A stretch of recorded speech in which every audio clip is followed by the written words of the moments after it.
Assalamualaikum warahmatullahi wabarakatuh. Pada kesempatan kali ini, kita akan membahas tentang tokoh penyebar agama Islam di Indonesia. Indonesia merupakan negara penganut agama Islam terbesar di dunia karena hampir 87% penduduk Indonesia adalah pemeluk agama Islam. Penyebaran agama Islam di Nusantara terbilang cukup aktif, mulai dari Pulau Sumatera hingga ke Sulawesi dan Maluku.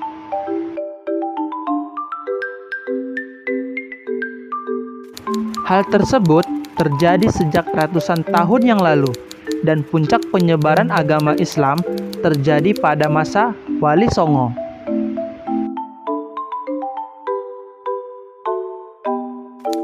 Sebagai negara Muslim terbesar di dunia, Indonesia memiliki sejarah panjang tentang bagaimana agama Islam masuk ke Indonesia. Mulai dari awal mula sejarah masuknya Islam ke Indonesia hingga menjadi agama dengan pemeluk terbesar di Nusantara, tidak memakan waktu yang singkat, melainkan sudah terjadi sejak zaman kerajaan. Hal ini tidak luput dari peran para tokoh penyebar agama Islam yang senantiasa berdakwah demi menyebarkan agama Islam di Nusantara.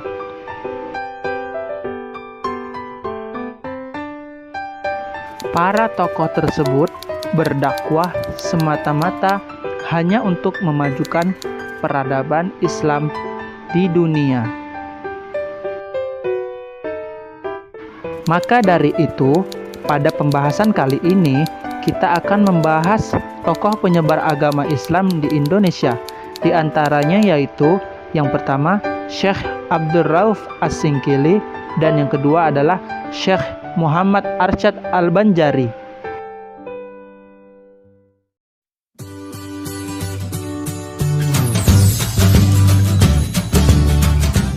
Tokoh penyebar Islam yang pertama yaitu Syekh Abdul Rauf As-Singkili.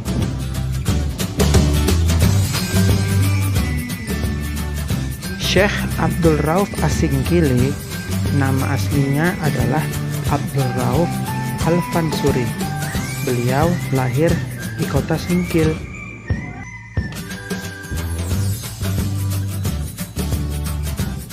Beliau adalah seorang ulama besar dan tokoh tasawuf dari Aceh yang pertama kali membawa dan mengembangkan tarekat Syadtariyah di Indonesia. Abdul Rauf berangkat ke tanah Arab dengan tujuan untuk mempelajari agama pada tahun 1604 Hijriah atau 1643 Masehi. Ia menimba ilmu pada pusat pendidikan dan pengajaran agama di sepanjang jalur perjalanan haji antara Yaman dan Mekah. Abdul Rauf As-Singkili pernah bermukim di Madinah dan Mekah. Ia mempelajari tarekat Syadtariyah dari gurunya yang bernama Ahmad Kusasi dan Ibrahim Al-Qur'ani.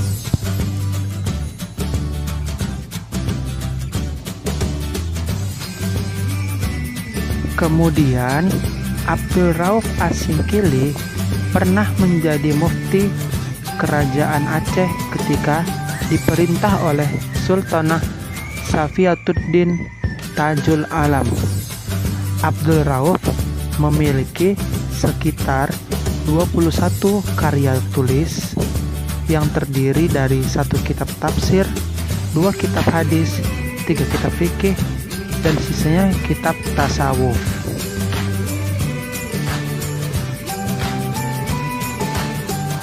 Beberapa karyanya antara lain adalah sebagai berikut. A. Kitab tafsir yang berjudul Turjuman Al-Mustafid, terjemah Pemberi Faedah, yakni merupakan kitab tafsir yang pertama yang dihasilkan di Indonesia.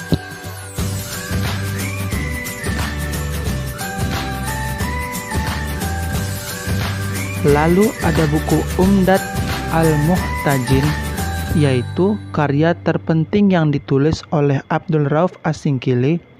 Buku ini terdiri dari 7 bab yang memuat tentang zikir, sifat Allah dan Rasul-Nya, serta asal-usul ajaran mistik. Pada pembahasan di bab terakhir, beliau menceritakan tentang riwayat hidupnya dan gurunya.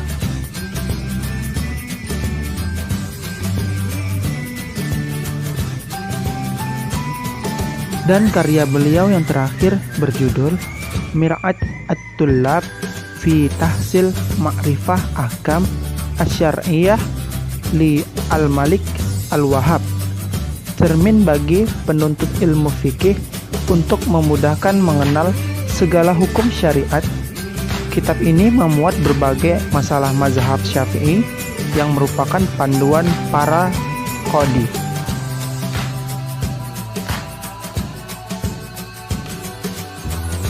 Abdul Rauf As-Singkili meninggal di Aceh, tepatnya di Banda Aceh, pada tahun 1105 Hijriah atau 1693 Masehi. Beliau dikenal dengan sebutan Tengku Syiah Kuala. Sebagai penghargaan masyarakat Aceh kepada perjuangan beliau, maka namanya dijadikan sebagai nama perguruan tinggi di Aceh, yaitu Universitas Syiah Kuala. Kampus ini didirikan pada tahun 1961 Masehi di Banda Aceh.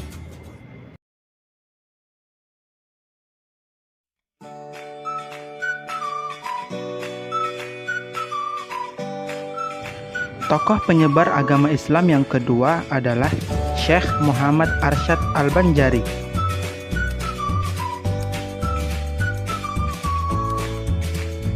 Syekh Muhammad Arsyad Al-Banjari lahir di Lok Gabang, Martapura, Kalimantan Selatan pada tahun 1710 Masehi.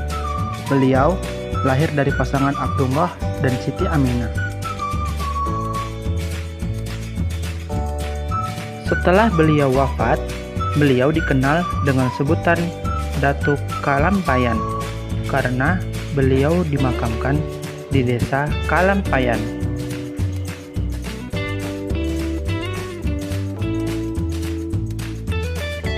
Ketika beliau masih kanak-kanak, beliau diadopsi oleh Sultan Tahlilullah untuk dididik secara tuntas. Bahkan, beliau dikirim ke kota Mekah dan Madinah untuk belajar di sana selama lebih kurang 30 tahun.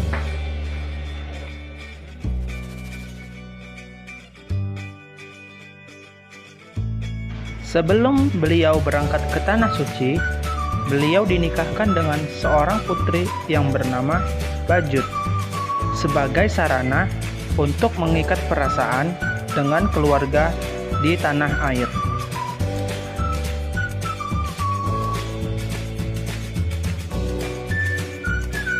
Di antara gurunya yang sangat berpengaruh adalah Syekh At-Tailah yang pernah memberikan izin kepada Muhammad Arsyad Al-Banjari untuk mengajar dan memberikan fatwa di Masjidil Haram.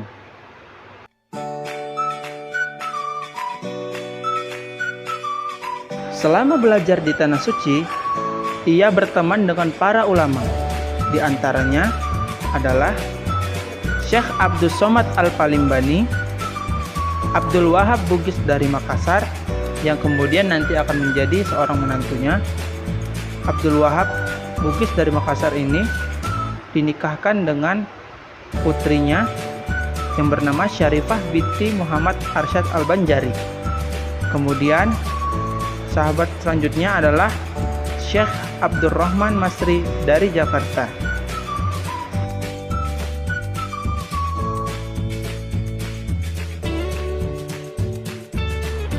Langkah pertama yang dilakukan Syekh Muhammad Arsyad Al-Banjari sekembalinya dari belajar di Tanah Suci adalah membina kader-kader ulama, ia meminta kepada Sultan Tamjidillah sebidang tanah untuk dijadikan sebagai pusat pendidikan.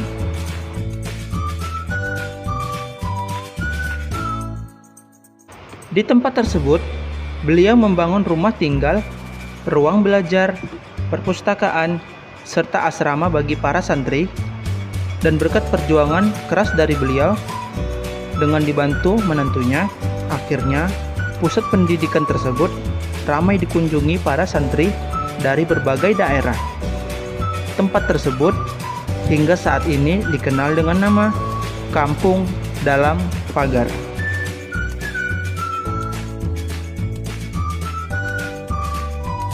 Dinamakan Kampung Dalam Pagar sebab para santri yang belajar di sana dilarang untuk meninggalkan tempat tersebut tanpa izin. Muhammad Arsyad Al-Banjari juga aktif menulis buku, dan di antara karyanya yang terbesar adalah kitab yang berjudul Sabilul Muhtadin, atau disebut dengan Jalan Orang yang Mendapat Petunjuk.